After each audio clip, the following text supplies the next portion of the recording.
በወለጋ የሚደረግ እና እየተባባሰ የመጣ ቀስቀሳን በተመለከተ አማራው በቀላሉ ሊመለከተው ሊያየው አይገባም የሚል ነው። ወደዚህ ስቱዲዮ ከመግባቴ በፊት በዚህ ጉዳይ ላይ ሆን ኮንቨርሴሽን ላይ ውይይት እየተደረገ ነው። እሱን ውይይት በተወሰነ መልኩ ቀንጭቤ ላሰማችሁና ከሚያዝያ 15 2012 ዓ.ም ጀምሮ በአማራው ላይ ምን ደረሰ የሚለውን ነገር እንሰማለን። ኦሮሞ ገመቺሱ መቃዳ ወዳ በሰውንታኔ ኦሮሞቱን ተኝ ኦሮሞ ረቲ አካ ደርጎሚ ደቀባ አኩመ ሰባቴ ከነት ጀቱ ኦኪሶዳ ኦሮሞቲ ፍሪፋቱ ደቀባ ከንጀሩ ገሩ ሲርነ ኢትዮጵያ ማሰነ ከኒ ኡማማን ደገሩት ጅራ ናኖኒ ናኖ ሰነ ገመቺሱዳፍ ጀቻ ናኖ ሰነ ደገርሰ ገመቺሱዳፍ እዚህ ጋር እንግዲህ ናኖ ሰነ ገመቺሱዳፍ ጀቻ የሚለው አማራን ለማስደሰት ነው። ስለ ኢትዮጵያዊነት አብይ አህመድ እያወራ መጣ። ስለ ኢትዮጵያዊነት እያወራ የመጣው ያው ናኖ ሰነ የሚለው የአማራን ክልልና የአማራን ህዝብ ነው። አማራውን ለማስደሰት ነው ኢትዮጵያዊነት ሲል እያለ የመጣው የሚል ነገር ነው የተናገረው። እንግዲህ ከዚህ ጋር ተያይዞ በወለጋ ሰሞኑን የተፈናቀሉ የኦሮሞ ተወላጅ በነገራችን ላይ እዚህ ጋር በደንብ ማስቀመጥ የምፈልገው የአማራ ህዝብ ትግል የኦሮሞ ህዝብ ሰላም ዋስትና ነው። የአማራ ህዝብ ትግል የትግራይ ህዝብ ሰላም ዋስትናና ደህንነት ነው። የአማራ ህዝብ ትግል ለጎረቤት ህዝቦች ለኢትዮጵያ ህዝቦች ሰላምና ደህንነት ዴሞክራሲያዊና ሰላም እንዲኖር በኢትዮጵያ ውስጥ ዴሞክራሲያዊ እኩልነት ፍትሃዊ ስርዓት እንዲኖር ማስቻልን ታሳቢ ያደረገ አንድን ህዝብ በተረኝነት የፈረጀ ሌላን ህዝብ ለማጥቃት የፈረጀ በሌላ ህዝብ ላይ የተነሳሳ ትግል እየተደረገ ያለበት ሁኔታ እንደሌለ ማስገንዘብ አስፈላጊ ነው። በቀደምም ብየዋለሁ፣ ዛሬም እለዋለሁ፣ ወደፊትም እምለው። ከዚህ ጋር ተያይዞ ግን በተለያዩ አካባቢዎች ላይ አገዛዙ ኦሮሚያ ውስጥ በተደጋጋሚ በአማራና በኦሮሚያ ክልል አዋሳኝ ድንበሮች አካባቢ ላይ ህዝብን ከህዝብ ጋር ለማጋጨት በርካታ ጥፋቶችን ፈጽሟል። እኔ እናጣየን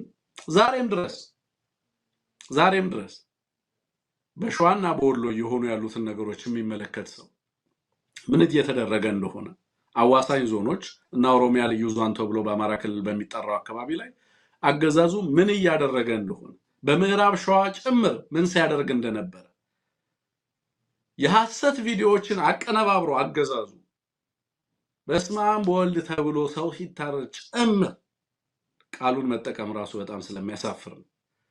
ያንን ሁላ ሳይቀር አገዛዙ ራሱ ኦኤልኤ ባወጣው መግለጫ ላይ አገዛዙ ያንን ሲያደርግ እንደነበር ህዝብን ከህዝብ ለማጋጨት ያንን ቪዲዮ ባወጡ ማግስት ፋኖ የኦሮሞ ተወላጆችን በስማም በወልድ ብሎ ሙስሊሞችን አረደ በሚል አገዛዙ ሰልፍ እንዲደረግ አድርጓል። በነገራችን ላይ ያ ሰልፍ ኢሚዲየትሊ ወደ ሲቪል ዋር እንዲቀየር ነበር ያገዛዙ ፍላጎት። ይሄንን ተረባርበው ያከሸፉት የኦሮሞ ልሂቃን ናቸው። አደጋው ስለተገነዘቡ እውነት ለመናገር እነ ጀዋር ጭምር በዚህ ላይ ተሳትፈዋል። ሪሰንትሊ ማለት ነው። ያ ቪዲዮ ሲወጣ እነ ስቄል ራሳቸው እነ ፕሮፌሰር ስቄል ራሳቸው ያንን ለማክሸፍ ኦኤልኤም መግለጫ አውጥቷል። ቪዲዮውን ሰርቶ የለቀቀው አገዛዙ ነው። በዋናነት የኦሮሞንና የአማራን ህዝብ ለማፋጀት የተለቀቀ ቪዲዮ ነው ብሎ ለማውገዝ የኦሮሞ ልሂቃን በጣም ረጅም ርቀት ሄደው እንደነበረ አስታውሳለሁ። ወለጋ ሲሆን ታዲያ ለምንድን ነው ይሄንን አቋም የማታሳዩት ነው የኔ ጥያቄ። ወለጋ ላይ አንዲት እናት እያለቀሰች በኦሮምኛ ቋንቋ ስትናገር ሰማታለሁ። ምን ላድርግ እያለች ትጮሃለች። ተፈናቅላለች። በርካታ ተፈናቃዮችን ተመልክቻለሁ። ማን ያፈናቀላቸው? በነስቄል እይታ እዚህ ፕሮግራም ላይም ዛሬ ሊነገረን እንደተፈለገው እንግዲህ በዚህም ፕሮግራም ላይ አፈናቃዩ የአማራ ፋኖ ነው። በተለይ ከምስራቅ ወለጋና ጉዱሩ ዞን። በነገራችን ላይ ጉዱሩ ዛሬ አማራው ሰፋሪ ሰርጎ ገብ እየተባለ የሚጠራው አማራ በ1881 እና 82 ላይ በነገራችን ላይ የእምባቦ ጦርነት የተካሄደው ጉዱሩ ላይ ነው። የእምባቦ ጦርነት ያው ታውቁታላችሁ። የእምባቦ ጦርነትን ታሪክ በራስ አዳል በኋላ ንጉስ ተክለ ሃይማኖትና በአጤ ምኒልክ ጦር መሪ በጎበና ዳጬ መካከል የተደረገ ጦርነት ነው። ይሄም በተለይ በሸዋና በጎጃም በነበሩ ነገስታት በወቅቱ በነበሩ ነገስታት የፓወር ዲስፕሌይ በተለይ እዛ አካባቢ የነበረውን የንግድ እንቅስቃሴ ለመቆጣጠር የሚያደርጉት ጥረት ነበረ። እንደምታውቁት ከምዕራብ የሚመጣውን የንግድ ትሬድ ሩት በደብረ ማርቆስ አድርጎ ደብረ ታቦር አድርጎ የሚሄደውን የንግድ ትሬድ ሩት አለ። ያንን የንግድ መስመር ለመቆጣጠር የሚደረግ ትግል ነበረ። በወቅቱ ሸዋ ላይ ያለው አጤ ምኒልክም አቅማቸውን ለማሳደግ ጥረት ያደርጉ ነበር። ንጉሥ ተክለ ሃይማኖትም አቅማቸውን ለማሳደግ ጥረት ያደርጉ ነበር። በወቅቱ ደግሞ ንጉሠ ነገሥት ዮሐንስም ስልጣን ላይ ነበር የነበሩት። በነገራችን ላይ የእምባቦ ጦርነት የተካሄደበት ጉድሩ ላይ ከአንድ ቦታ ወደ ሌላ ቦታ ሰው አማራው ማንቀሳቀስ አልነበረበትም። ከወታደሮች ባሻገር ቦታው ላይ የነበረ ማህበረሰብ ነው። አንዳንዱ ሰው የአማራው ህዝብ በወለጋና እንዳለ በቢዛሞ በኢናሪያ ምናምን አማራው በሰፈራ ፕሮግራም የሄደ የሚመስለው በጣም ብዙ ደናቁርት ስላለ ነው። በነገራችን ላይ ይሄንንም ማነሳው አማራ ከየትም ወደየትም አልተንቀሳቀሰም። ኦፍ ኮርስ ድርቅን ተከትሎ የተለያዩ ጊዜ በሰሜን ላይ በነበሩ የፋሚኖች ኢትዮጵያ ውስጥ እንግዲህ በ74 እየተባለ ቢጠራለ በተለያየ ጊዜ እንግዲህ በደርግም ከዛም በፊት በነበሩ በንጉሱም ዘመን ፋሚን ነበር፣ የረሃብ የድርቅ ሁኔታዎች ተከስተዋል። በዚህን ተከትሎ አንዳንድ አካባቢ ላይ ማህበረሰቡን ለማንቀሳቀስ የተደረገ ጥረት አለ። እሱ በነገራችን ላይ በዛን ጊዜ ብቻ ሳይሆን አሁን ላይ ሐረርጌንም ከሐረርጌ አንስቶ ወለጋ ላይ ለማስፈር የተደረገ ጥረት አለ። የወላይታ ተወላጆችን ከወላይታ አንስቶ ኮንታ ላይ በቅርቡ በኢህአዴግ የተደረጉ ሰፈራዎችን ማንሳት ይችላለሁ ማለት ነው። ድርቅ ሲያጋጥም ወረርሽኝ ሲያጋጥም ከአንድ ቦታ ወደ አንድ ቦታ ህዝብ ማንቀሳቀስ ሊቻል። አማራው እንደዛ የሰፈረ ህዝብ ግን አይደለም። አንዳንድ ቦታ ላይ እንደውም በሰፈራ ሲያንቀሳቅሱ ተመልሷል፣ ሬዚስትም አድርጓል። ከአካባቢን አጥቢያን ጥያለ ሄድም ብሎ ታግሏል። ግን የሀገር ባለቤት ማንም ሊያስረጅ ምንም አይነት የታሪክ ማስረጃ አይቀርብም። አማራው ሰፋሪ ነው ለማለት የሚያስችል ምንም የታሪክ ማስረጃ የለም።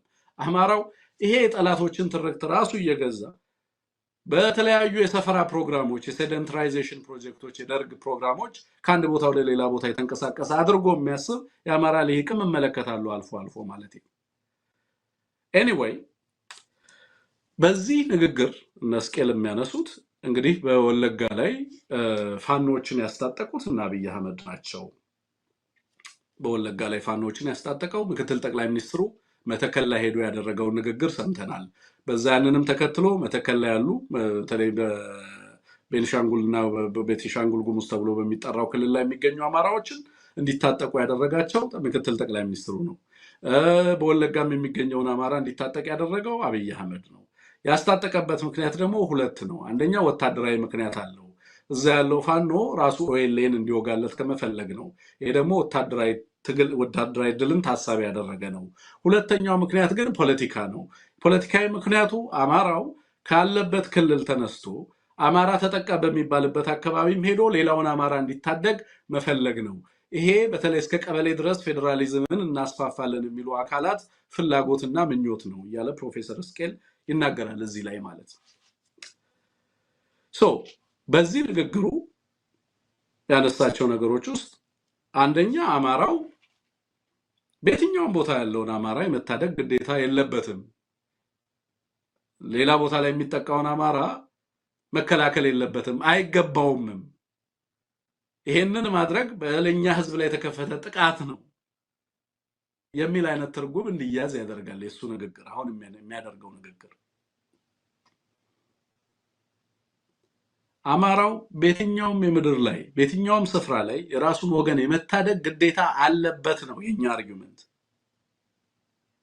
በወለጋ ውስጥ የአማራ ህዝብ ምን ደረሰበት፣ ምን ሲደርስበት ነበር የሚለውን ዝም ብሎ እንደው ለማንሳት ያህል አንዳንዶቹን ዝም ብዬ ላነሳ እችላለሁ። በወለጋ የነበሩትን ነገሮች ማለት ነው። በሚያዝያ 15 ቀን 2012 ዓ.ም ጅማ ዞን ሊሙ ከሳ ወረዳ ቁጭ ኤርትራ ቀበሌ አርሶ አደሮችን በመፍጀት ቤት ንብረታቸውን በማቃጠል የዘር ፍጅት ተጀመረ። ሚያዝያ 15 2012 ዓ.ም ላይ ዶክተር ወንደሰን ባሰናዳው መጽሐፍ ላይ በጥቅምት 2013 ዓ.ም በቤንች ማጂ ሆሮ ጉድሩ ጃርቴ ወረዳ በምዕራብ ወለጋ ጉሊሶ ወረዳ ከሚገኙ ወታደራዊ ቤዞች በመነሳት በተጠቀሱት ወረዳዎች የሚገኙ ያልታጠቁ አማራዎች ላይ የዘር ፍጅት፣ የቤት ንብረት ማውደም እና ማፈናቀል ተደረገ። በህዳር 2013 ዓ.ም ከቤኒሻንጉልና ምስራቅ ወለጋ ወታደራዊ ቤዝ በማቋቋም የዘር ፍጅቱ ተስፋፋ። በመጋቢት 2013 ዓ.ም ከቤኒሻንጉል ሆሮ ጉድሩ፣ ቄለም ወለጋ፣ ምዕራብ ወለጋ፣ ምስራቅ ወለጋ በሁሉም ወረዳዎችና ቀበሌዎች የዘር ፍጅት፣ የንብረት ውድመት፣ እገታና ማፈናቀል እያደረገ ኖረ። መንግስት በወቅቱ ህዝቡን እንዲከላከል ተጠይቆ ኃይል የለኝም የሚል ምላሽ መስጠቱ ይታወቃል። መንግስት እኔ አቅም የለኝም ኃይል የለኝም በሚል ያንን ህዝብ ሊከላከል የማይችል መሆኑን በተደጋጋሚ ተናግሯል። እንኳን አማራን ሊያስታጥቅ ቀርቶ በአማራ ፍጅት አገዛዙ እጅና ጓንት ሆኖ እነ ጀነራል ናስር ታንክ እየነዱ አውራ ጎዳና ላይ የአማራ አርሶ አደሮች ቤት ላይ ሲወጡ የአማራ አርሶ አደሮችን ሲረሽኑ ነበር። በነፃ ፍቃድ አጣዬ ላይ አማራውን ሲያቃጥሉ፣ ቤቱን ሲያፈርሱ፣ ንብረቱን ሲያወድሙ ነበር የነበረው። እነ ጀነራል ብርሃኑ በቀለ አማራውን አውድመው ከተሞቹን አቃጥለው ቤት ንብረቱን አውድመው ነው ወደ ሰሜን ምዕራብ ዕዝ መሪነት የተሸጋገሩትና የተላልፈው የሄዱት። ያልሰሩት በደልና ግፍ የለም። ሚያዝያ 2013 ዓ.ም ምዕራብ ሸዋ ዞን ላይ በመስፋፋት በማድረግ መጠነ ሰፊ የዘር ፍጅት ተከናወነ። በጥቅምት 2014 ዓ.ም የኦሮሞ ነጻነት ሰራዊት በሰሜን ሸዋ ገርባ ጉራቻ ከተማ ደረሰ። ጥር የካቲትና ሚያዝያ 2014 ዓ.ም ደራ ወረዳን ወሮ ጃርሶ ወረዳ ላይ የዘር ፍጅት ፈጸመ። ንብረትና ውድመት እንዲሁም ማፈናቀል አደረገ። ሌላው ጅማ ዞን ሊሙ ከሳ፣ ሊሙ ሰቃ፣ ሲግሞ ሰጠማ፣ ጌራ፣ ጅማ ከተማ ዙሪያ፣ ሰኮሩ፣ የም ልዩ ወረዳ፣ ጎማ፣ ቶባ ወረዳዎች እስከዛሬ ድረስ ያላባራ የዘር መፈናቀል እና የአማራ ስደት አለ። በኢሉባቦር ዞን እንደዚሁ በሰሜን ሸዋ ኦሮሚያ ወረጃርሶ፣ ኤጀሬ፣ ገርበ ጉራቻ፣ ደራ፣ ጓጽዮን ወረዳዎች አማራ ታርዷል፣ ተፈናቅሏል፣ ቤት ንብረቱ ተወርሷል፣ ወድሟል። በምዕራብ ሸዋ ግንደበረት፣ አቡነ ግንደበረት፣ ጀልዱ፣ ባኮትቤ፣ ጨልያ፣ እንጭኒ፣ ጀባት፣ ኖኖ፣ ኤጀርሳ እነዚህ ሁሉ ወረዳዎች ላይ አማራ የተፈናቀለባቸው ወረዳዎች ናቸው። በምስራቅ ሸዋ አዳማ፣ ወንጂ፣ ሊበን፣ ጭቋላ ወይንም ዝቋላ ላይ ዛሬም ምን እየሆነ እንዳለ የምትሰሙት ነው። በምስራቅ ወለጋ ሊሙ ወረዳ፣ ጊዳ አያና፣ አንገር ጉትን በሁሉም ወረዳዎች አማራዎች ተፈናቅለዋል፣ ንብረታቸው ወድመዋል፣ ተገለዋል፣ በሚሊዮኖች የሚቆጠሩት ሀገር ጥለው ተሰደዋል። በምዕራብ ወለጋ ጉሊሶ፣ ጊምቢ በሁሉም ወረዳዎች እንደዚሁ ፍጅት ተፈጽሟል። ሆሮ ጉድሩ፣ ኮምቦልቻ፣ ጉድሩ፣ ዳዱ፣ ጃርቴ፣ አሞር ወረዳዎች ምን እንደተፈጸመ አማራው ዛሬ የሚያውቃል። ቄለም ወለጋ፣ ሐወን ገላን ሁሉም ወረዳዎች ጋምቤላ ኢታንግን ጨምሮ የኢታንግ ልዩ ወረዳ ላይ ይሄን ሁሉ ፍጅት የፈጸመው ማን ነው? ይሄ ሁሉ ፍጅት ሲፈጸም አማራው ምን ማድረግ ነበረበት? ራሱን ለመከላከል የጀመረው ጥረት እንዴት እንደ ወንጀል ሊቆጠር ይችላል? እስከዛሬ ድረስ እነዚህ ሁሉ ቦታዎች ላይ በአማራው ላይ ለተፈጸሙ ጥፋቶች ማን ነው ኃላፊነቱን የሚወስደው? ይሄ ሁሉ ወደ ጎን ተትቶ ዛሬ አማራው እንደ ወንጀለኛ ቪክቲም የሆነው እንደ ፐርፔትሬተር እንደ አጥፊ ተደርጎ ክስ ሲቀርብበት እንሰማለን። አሁን ነስቄል በዚህ ይሄንን ፕሮግራም እንግዲህ በቅርብ ጊዜ ከሌሎች የኢትዮጵያ ኃይሎች ጋር ተብሎ እነ የአማራ ሊቃንም በተገኙባቸው መድረኮች ላይ እንደውም ፕሮፌሰር ስቄል ራስ በምትመራው መድረክ ላይ ነው ስትናገር ሰምቻለሁ። የህዝቦችን አንድነት ማስጠበቅ አስፈላጊ ስለመሆኑ ስትናገር ነበር። በዚህ ጋር ደግሞ መጥተህ በምትሰራው ፕሮግራም ላይ ይሄ ቅስቀሳ አሁን የምትናገሩት ንግግር ቀጥታ በአማራው ላይ ምን አይነት ነገር እንደሚያዋልድ ጠፍቷችሁ አይደለም። ፍጅትን እንደሚያዋልድ ሲያዋልድም እንደነበረ እስኪ እስከ መጨረሻው እንስማው። ቪዲዮውን ልቀቅልን። መስራ ፈጭሳን ጅራ የቹዳፍ ከነጎቻ ጅሮ ይቹል ጋፈ ትግራይ ወጅ ወለለን ሞ ሁምነ ወራና ሁንዱማ ኦሮሚያ ኬሳ ጉረተኒ ዋን ዴመን ይፊ በከሰነት ኢሱዳፊ በከሰነት ለፈዱ ዋት ዲሰኒ ወቦነ ከኒ በከሰነ ሁንዱማ ፍደቱ ዋንም በርባነ ፊቲ ሁምነ ሂደተ ኮፔሰኒ ትርጋ ትሮን ሰሞ ሙምብቻ ኢትዮጵያ ሙምብቻ ሚኒስትራ የሮን ዱበቱን ያደና ገረመ ተከል ነገ የሮን ዱበቱ ያደና እስኒ ደቺስናት እንጀሬ inni hidhachiisu suni matakkal keessa jiru wambaraa keessa jiru amaara achi keessa qubatee jiruti hidhachiisatu ta'in darbanii warroo keessa warra siksagaadhaan ስክሰጋራን ይትገለኒ ስክሰጋራ እሺ እዚህ ጋር ቆሙ እንግዲህ መተከል ላይ ያለውን አማራ አስታጠቀና ምክትል ጠቅላይ ሚኒስትሩ መተከል ላይ ያለውን መተከል ላይ ሳያበቃ በስክሰጋ ደግሞ እንግዲህ በስክሰጋ የገቡ ነው የሚለው ስክሰጋ ዳኒ ነው የሚለው አማራው በስክሰጋ የገባበትን ዘመን አላስታውስም እዛ ቦታ ላይም በስክሰጋ የገባ ማህበረሰብ አይደለም እና እነሱንም ገብቶ እዛ አካባቢ ላይ ያሉትንም ማስታጠቅ ምክትል ጠቅላይ ሚኒስትሩ እንደዚህ አይነት ልብ ቢኖረው ኖሮ ያረጀ ዝሆነ መስሎ አትመለከተውም ነበር ይሄ ሁሉ ዘር ፍጅት በወገን በአማራው ላይ ሲፈጸም ቁጭ ብሎ አይመለከትም ነበር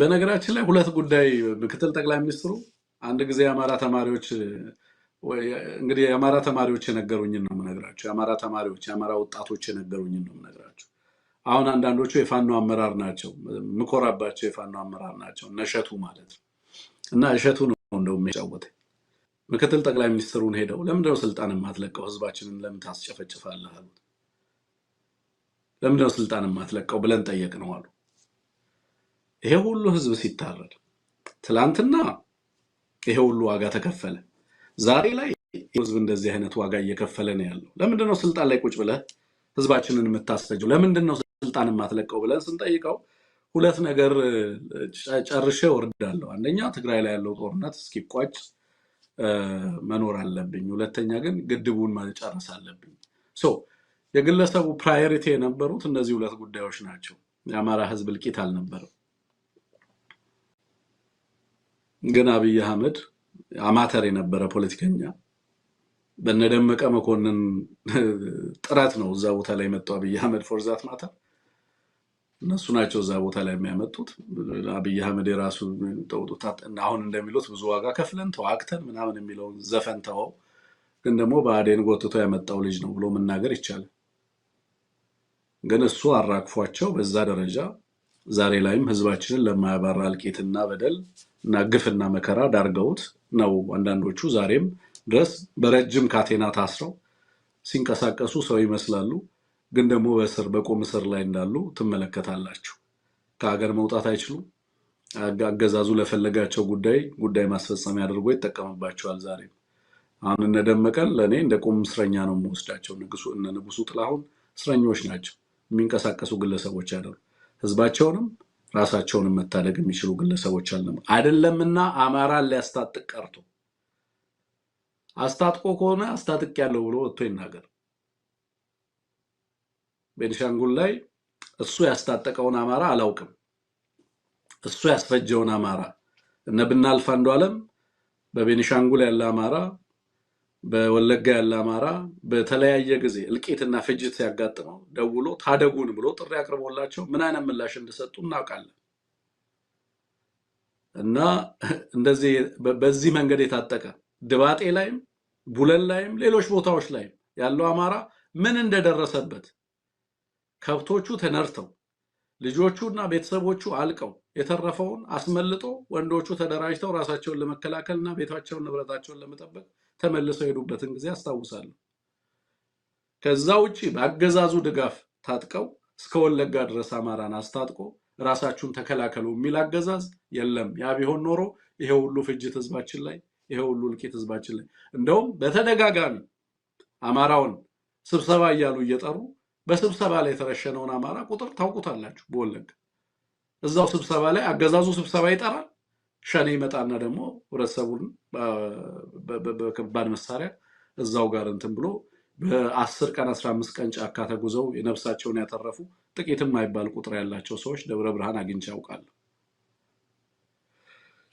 ይሄ አደገኛ ቅስቀሳ ነው ይሄ አደገኛ ቅስቀሳ ነው አሁንም እየተላለፈ ያለ ጥሪ ነው እዛ አካባቢ ላይ በኦሮሞ ህዝብ ላይ የሚደርስ መፈናቀል ካለ እናወግዛለን ምክንያቱም ከአማራ ትግል ጋር እና ከአማራ ትግል ዓላማ ጋር ስለሚጻረር ትግላችን ህዝብ አይደለም አማራ ራሱን ከመታደግ ውጪ ራሱንና ህዝቡን ከመታደግ ውጪ በሰላም ወጥቶ ከመግባት ውጪ ሌሎችን ማህበረሰቦች ታርጌት አድርጎ የሚያደርገውን ትግል ማንንም የአማራ ህዝብ የሚደግፈው አይደለም እንደዛ አድርጎም አያውቅም። ራሱ አማራው ይታገሏል ይሄን አማራው ይሄ ከሬጅ አለው። ንጹሃን ላይ መፈናቀል ቢደርስ አማራው ወጥቶ የማውገዝ ከሬጅ ያለው ህዝብ ነው። አማራው ከሬጅ ያለው ህዝብ ነው። ያለ ዓላማ በንጹሃን ላይ የሚደርስን ግፍ ይቃወማል፣ ይታገላል። ስለዚህ እንደዚህ አይነት ቅስቀሳዎች አሁንም አደጋቸው ቀላል የሚባል አይደለም። አማራውን ያስታጠቀው አገዛዙ ነው። አገዛዙ የአማራ ህዝብ ላይ ጦርነት አውጇል። ጎንደር ላይ ጦርነት እያደረገ፣ ጎጃም ላይ እና ሸዋ ላይ፣ ወሎ ቤት አማራ ላይ ጦርነት እያደረገ ወለጋ ላይ አማራን የሚያስታጥቅበት ምክንያት ምንድነው? እንዴት ነው ይሄንን ልታብራሩት የምትችሉት? እንደዚህ አይነት ሪዲክለስ የሆነ ሎጂካል ፋላሲ እንዴት ኮሚት ይደረጋል? እንዴት እንደዚህ ተብሎ ሊታሰብ ይችላል? እንግዲህ ኦኤልኤ የሚዋጋውን ነው የአማራ ፋኖ በቢዛሞ እየተዋጋ ያለው፣ አገዛዙን ነው እየተዋጋ ያለው። በርካታ ኮሎኔሎችን እንትን ብሎ ሰራዊት ማርኮ አሳይቷል። ያገዛዙን ሰራዊት ማርኮ በተደጋጋሚ የኦሮሚያ ልዩ ኃይል እየሄደ እየማረከ ልዩ ኃይሉን እየመከተ ንጹሃን ላይ ጉዳት እያደረሰ ሲመለስ የዛ ኦኤልኤ እኮ እዛው ጋር ሆኖ ይመለከታል። በምዕራብ ሸዋ ምንድነው ያደረጉትና አብይ አህመድ ሙሽሮችን ሁላ ሳይቀር ቤት ዘግተው ከ20 በላይ ሙሽሮችና የሙሽራ ቤተሰቦችን ቤት ዘግተው አቃጥለው ፋኖን ያደረገዋል። ምዕራብ ሸዋ ላይ ፋኖ ከየት መጣ? ምዕራብ ሸዋ ላይ ህዝብ አልቀሰቀሱም ወይ? ግንደበረትን ጨምሮ ማለት ነው። በርካታ ቦታዎች ላይ ንጹሃን አርሶ አደሮችን ልክ እንደ ፋኖ እየሆኑ ንጹሃን አርሶ አደሮችን እያጠቁ አማርቲስን ሄዱፍተ ይላል። አማራ መጣባችሁ፣ ስለዚህ ተነሱ እያሉ ህዝብን ይቀሰቅሳሉ። ይሄንን በተደጋጋሚ ኦኤልኤ ራሱ በሚያወጣቸው መግለጫዎች አንበበናል፣ ሰምተናል። አሁን አማራ ተከሳሽ ሆኖ የአማራ ፋኖ ተከሳሽ ሆኖ በዚህ ደረጃ ቅስቀሳ ሲደረግ ስንሰማ ምንድነው የታሰበው? እስከዛሬ ድረስ ያደረሳችሁ ጥፋት አይበቃም ወይ? እስከዛሬ ድረስ የደረሰው እልቂትና ፍጅት መፈናቀል አይበቃም ወይ? ለድጋሚ እልቂት ሌላው ላይ ህዝብ ላይ ቅስቀሳ ማድረግ ተገቢ ነው ወይ? ያውም ተጨባጭ ማስረጃ በሌለበት፣ ያውም አገዛዙን ያስታጠቀው እያሉ አገዛዙን እንግዲህ አገዛዙ እስከምናውቀው ድረስ በአገዛዙ ድጋፍ የሚደረግለት ኃይል የኦኤልኤ ኃይል እንደሆነ ነው መረጃ ያለው። ይሄ የሚታጠቀው መሳሪያዎችን እንግዲህ ሌሎች ሀገራት የውጭ ሀገራት መሳሪያ እስካረዱት ድረስ እንደዚህ አይነት ዘመናዊ መሳሪያዎችን የሚታጠቅበት ሌላ ምክንያት ሊኖር አይችልም። ካገዛዙ ካዝና አዳዲስ መሳሪያዎችን ለልዩ ኃይል ያስታጥቃሉ። ልዩ ኃይሉ በሚሄድበት መንገድ ይነገረዋል። ከልዩ ኃይሉ ያንን መሳሪያ እንዲቀበል ይደረጋል። እዛ ውስጥ ያሉ ሰዎች ኦኤልኤን ያስታጥቃሉ። በሌላ መንገድ ደግሞ ተመተው አማራንም አገዛዙን ያስታጥቀው ብሎ አማራን ለመክሰስ የሚደረግ ጥረት። በነገራችን ላይ ከዚህ ከትርክት ጋር ተያይዞ በርካታ የትርክት መጽሐፎችን በተለይ በልሂቃኑ የተስተጋቡ የትርክት መጽሐፎችን ማንሳት ይቻላል። አሁንም በተመሳሳይ ገጽ 182 ላይ አቶ የዶክተር ወንደሰ መጽሐፍ ላይ ለምሳሌ ያያ መንቲፌኙማ በሚል ኖርዌይ ዋቄፈና ማህበር ያሳተመው መጽሐፍ ሙሉ ለሙሉ ይዘቱን ብንመለከት አማራ የሚባል ማህበረሰብ ነፍጠኛ የተባለ ስርዓት እንደመሰረተ፣ ይህም ማህበረሰብ በኦሮሞ ህዝብ ላይ ዘር ማጥፋትን እንደፈጸመ፣ ለዚህም የኦሮሞ ይህንን ማህበረሰብ መስበርና ነፃ መውጣት እንዳለበት መገርሰስ እንዳለበት የሚጠቅስ በጣም አደገኛ ትርክት ያስተጋቡ መጽሐፍቶችን እያሳተመ ይለቃል። ሌላው ደርቤ ደምሴ ጻፈው ሴና የኙማ ኦሮሞን ያነሳል። እዚህ ላይ ኢላልቻ ኦሮሞ በሮ አመንታ ሲርና ቡልቺንሳፍ ሴና ኦሮሞ የሚል 2016 በዚሁ በደርቤ ደምሴ የታተመ መጽሐፍ አለ። የኦሮሞ ማንነትና ታሪክ የሚል እንደዚሁም አማራን በተመለከተ የጥላቻ ሰነዶችን የሚያሳትሙ ጉቦ ሴና የሚል ምስጋኑ ጉልማ የጻፈው መጽሐፍ። እነዚህ በጣም በርካታ ባለፉት 4 ዓመታት ብቻ እኔም ምን ያህል የአማራ ልሂቃን ስለ አማራ ባለፉት 4 ዓመታት እንደጻፉ አላውቅም። በቅርብ ጊዜ የታተሙ የአማራ አርቲክሎች፣ አማራ የሚሉ አርቲክሎች በቅርብ ጊዜ በጣም በርካታ አርቲክሎች እየታተሙ እንደሆነ አውቃለሁ። በተለይ ባለፉት 2 ዓመታት በአማራ ናሽናሊዝም በአማራ ብሔርተኝነት ዙሪያ እየታተሙ ያሉ መጽሐፎች እየወጡ ነው ያሉት። የአማራ ልሂቃንም እንግዲህ እግዚአብሔር ይስጣቸው፣ ዛሬ ላይ እግዚአብሔር ይስጣቸው ማለት እፈልጋለሁ። በአማራ ዙሪያ መጽሐፍ ስለጀመሩ በራሳቸው ዙሪያ መጽሐፍ የማያገባቸውን ትተው ስለሚያገባቸውና ግድ ስለሚላቸው ስለራሳቸው ስለ ህዝባቸው መጻፍ የጀመሩበት ጊዜ አሁን ነው።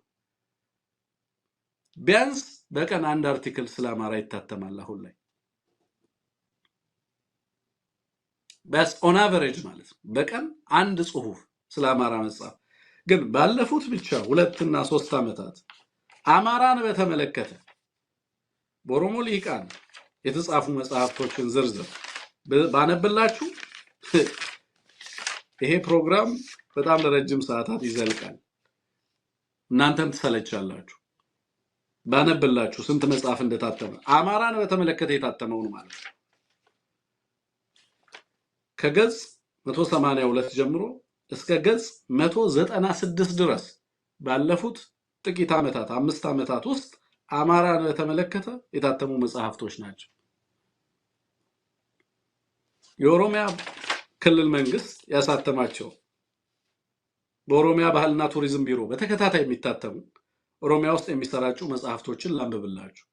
ሴና ኦሮሞ ሃንጋ ጃራ ኩዳ ጃፋ የሚል እስከ 16ኛው ክፍለ ዘመን ያለ የኦሮሞ ታሪክ የሚል ከ2000 በጣም በርካታ ቅጽ ሲርና ገዳ ሲያሳ ኦሮሞ ቱለማ የሚል የታተመ ወረቃ ኮራ ሴና ብዮ ሌሳ የሚል ሴና ኦሮሞ ሃንጋ ጃራ ዲደመፋ የሚል በዚህ ረገድ እነዚህ መጽሐፍቶችና ይዘቶችን ብትመለከቱ በጣም በርካታ አማራን በጠላትነት የሚፈርጁ እሴቱን ባህሉን በጠላትነት የሚፈርጁ ጽሁፎች የታተሙበት በኦሮሚያ ቢሮ ፕሬዝዳንት ቢሮ የሚታተም ዓመታዊ መጽሔትን ብትወስዱ ለምሳሌ ዱዋቶኮ የሚል አለ። ከ2014 ጀምሮ የታተሙ መጽሐፍቶችን ባነሳላችሁ ቁጥር ስፍር የላቸው። የበሪሳ ጋዜጣ ህትመቶችን ብትመለከቱ እንደዚሁ በይዘታቸው መጋቢት 19 መጋቢት 26 ግንቦት 26 ሐምሌ 4 ጥር አማራን በተመለከተ የታተሙትን ባነሳላችሁ እስከ መስከረም 2014 ድረስ የታተሙትን እስከ 2014 የነበሩትን አጠቃላይ ዝርዝር ባቀርብላችሁ እና ባለፉት 6 ዓመታት የታተሙትን ተአምር ነው የምትሉት። አንድ ህዝብ ላይ ትኩረት ያደረገ ይሄም ዛሬ በህዝባችን ላይ ለሚፈጸመው ፍጅት ምክንያት ሆኖ ታነሱታላችሁ። እንግዲህ ይሄ ሁሉ አለበቃ ብሎ ነው ይሄ ሁሉ ህትመት ይሄ ሁሉ ቅስቀሳ ይሄ ሁሉ ጥሪ አለበቃ ብሎ ዛሬ ላይም ደግሞ በተመሳሳይ እንደዚሁ ሊቃኑ እየወጡ እንደዚህ አይነት ነገሮችን ለማሰራጨት የሚደረግ ጥሪ አለ። ስለዚህ እኔ አማራው አሁንም አንደኛ በራሱ ሊቃኑ በተለይ እንደዚህ አይነት የሐሰት ትርክቶችን በመመከት ደረጃ ታሪክን በተመለከተ ሊሆን ይችላል፣ ሐሰተኛ ትርክትን በተመለከተ ሊሆን ይችላል። አሁንም በወለጋ ለምሳሌ ያለው መፈናቀል በተመለከተ ለምሳሌ የኦሮሞ ተፈናቃዮች ካሉ ወለጋ ላይ ማን ያፈናቀለው ትክክለኛ ፋክቱ እንዲታወቅ ማድረግ ያስፈልጋል። እዛ አካባቢ ያለው ፋኖም እንደዚሁ ለህዝብ መግለጫ በቀደም ሰጥተዋል። በጣም ጥሩ ነው ያደረጉት። መግለጫ ሰጥተዋል። ዓላማቸውን በግልጽ ህዝብን እንደውም በኦሮምኛ ቋንቋ ለኦሮሞ ህዝብ መልእክት ማስተላለፍ አለባቸው ብዬ ነው ማስበው ነው። በተለይ ወለጋ ላይ ያለው የኦሮሞ ህዝብ በተደጋጋሚ ከአማራው ህዝብ ጋር ተዋልደናል፣ ተጋብተናል፣ አታፋጁን እያለ በተደጋጋሚ ሬዚስት እንደሚያደርግ ጥያቄ እንደሚያቀርብ እንሰማለን። በተቃራኒው ልሂቃኑ ደግሞ ሌላ አይነት ጥሪ ያስተላልፉለታል ለማህበረሰቡ አማራውን በተመለከተ ማለት ነው። ይሄ ነገር አዋጭ እንደማይሆን እስከዛሬ የደረሰውም ጥፋት ተሸፍኖ የማይቀር መሆኑን ለዚህም ተጠያቂነት የሚሰፍን መሆኑን ማወቅ ያስፈልጋል። እያንዳንዱ የሚነገረው ነገር እኛ ማንሰማው ጉዳይ አይደለም። ለአማራው እና አማራው የማይሰማው ነገር አይደለም። ለምትናገሩት ነገር ኃላፊነት መውሰድ አለባችሁ። ለምታነሷቸው ነገሮች ኃላፊነት መውሰድ መቻል አለባችሁ። እነዚህ ቅስቀሳዎች፣ እነዚህ የዘር ፍጅቶች ያለ ተጠያቂነት እንደዚሁ ታይተው የሚታለፉ ጉዳዮች አይደለም የሚሆኑት። ስለዚህ ልሂቃኑ ነገ ላይም ኢትዮጵያ ውስጥ ለሚኖር ሽግግር ዛሬ ላይ እንሰባሰብ እየተባለ ጥሪ እየተደረገ በሌላ በኩል ደግሞ እንደዚህ አይነት ቅስቀሳ እንደዚህ አይነት ትርክትን ማስተጋባት ጠቃሚ ነው ብዬ አላምንም። ማንንም አይጠቅምም፣ ብዙ ዋጋ ያስከፍላል። ሀገርንም ህዝብንም ብዙ ዋጋ የሚያስከፍል ነው ብዬ ነው ማምነው እና የአማራው ህዝብ ግን እየተባለ ያለውን እየተደረገ ያለውን ማወቅ መከታተል፣ ልሂቃኑ እንደዚህ አይነት ሐሰተኛ ትርክቶች ሲመጡ እነሱን መታገልና ማፍረስ ይገባል ብዬ ነው ማስበው። እዛ ላይ በርትቶ መስራት ያስፈልጋል። አውቃለሁ መራር ነው መራብ መጠማት አውቃለሁ መራር ነው መራብ መጠማት ወስዶ አይጸናም እንጂ እንደመተካት